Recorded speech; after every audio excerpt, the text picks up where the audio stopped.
Hey, what's going on everybody? My name is Jay and welcome to the Shiplife. So for today's news, we do have to address the elephant in the room in regards to Royal Caribbean because there is an issue that they're currently facing that is going to affect their overall appeal, their guest satisfaction, their likability between now, summertime, which is literally right around the corner, and potentially the rest of the year. The issue that they are facing is staffing shortages. Now, to be clear before we get started, I do want to point out that obviously Royal Caribbean is not the only cruise line out there that is currently dealing with staffing issues. Carnival is, NCL, you name it. And there are a multitude of reasons as to why. The reason I want to focus on Royal Caribbean is because, well, they have the biggest cruise ships out there, which means they are technically facing the biggest problems.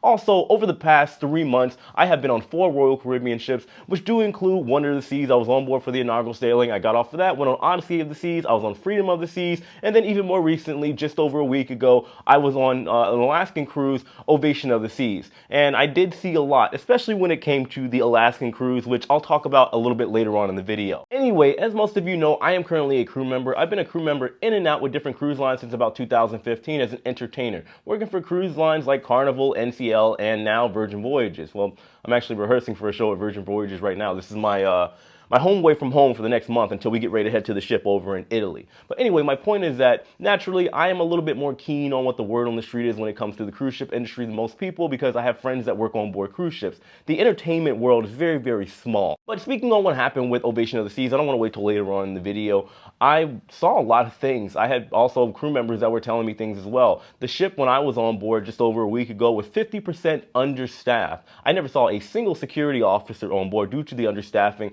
except on the port days whenever we had to go through the gangway, and there were a multitude of other things as far as slow service, and it's not something that I complained about, but it was definitely noticeable on board Ovation of the Seas. There was a clear indication that the ship was understaffed, and obviously Ovation of the Seas is not the only ship. However, thankfully when it comes to Royal Caribbean, they are currently working on a solution that I do believe is going to work on the long run, especially with, like I said, summer being literally right around the corner. Now, speaking of keeping up with the word on the street, there was an article I found from a media outlet known as The Street. They were highlighting not only, of course, what was going on with Royal Caribbean and the staffing shortages, but also highlighting the fact that they have a very bold solution. Now, as far as problems that Royal Caribbean and other cruise lines are currently facing, as far as staffing shortages, well, what's causing it does range, and it varies from a lot of different issues that they're currently dealing with.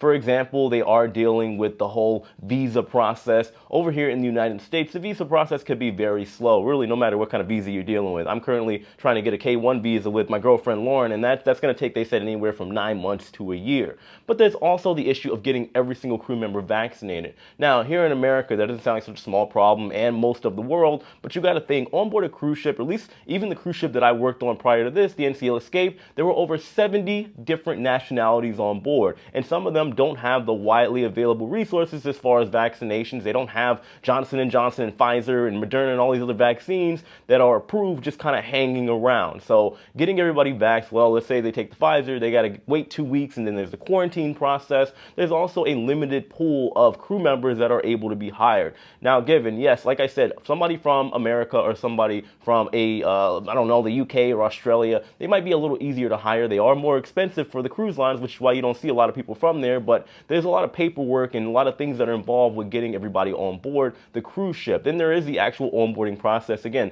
there's quarantines, there's tests, there's a massive amount of paperwork that needs to get done just to get one crew member on board the cruise ship. And as of right now, because a lot of cruise lines are trying to anticipate the travel boom that is kind of obvious at this point, they're scooping up as many crew members as they can, which is only leaving a finite amount of crew members that are able to be hired.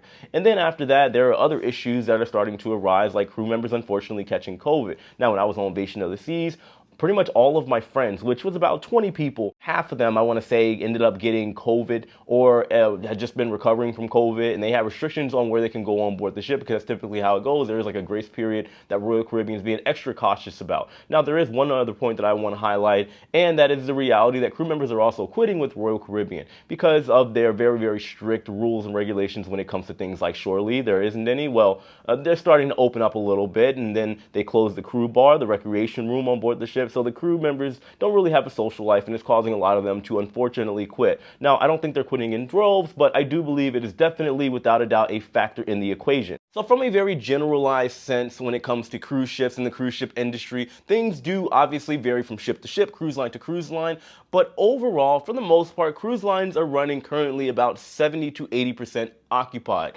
Now, there are some ships that have been fully booked and they're 100% occupied, and well, I'm going to talk about this another day because there is a discussion on whether this is actually right, knowing that there are many cruise lines, well, most of cruise lines and cruise ships out there that are understaffed, even though this is kind of like the standard. For most of you out there that don't know, when it comes to what is determined whether it's a luxury cruise line or like a regular cruise ship, is the passenger to crew ratio. I'm not going to get into the details of that, but with the cruise lines being extremely understaffed right now, people are asking the question if should cruise lines even be running 80, 90, 100% occupied. Again, I'll have a conversation with that another day. But Royal Caribbean's solution to all this is to, well, you guessed it, hire more crew. Now, they're going to do this aggressively by, I think, going old school. From what I can see, they're doing things like job fairs. Now, I'm not sure exactly, especially during the pandemic that we're dealing with, if this is going to be virtual, if this is going to be face-to-face. But either way, right now, they are going to places like Europe specifically, and they are targeting more crew members to bring them on board over to the ship.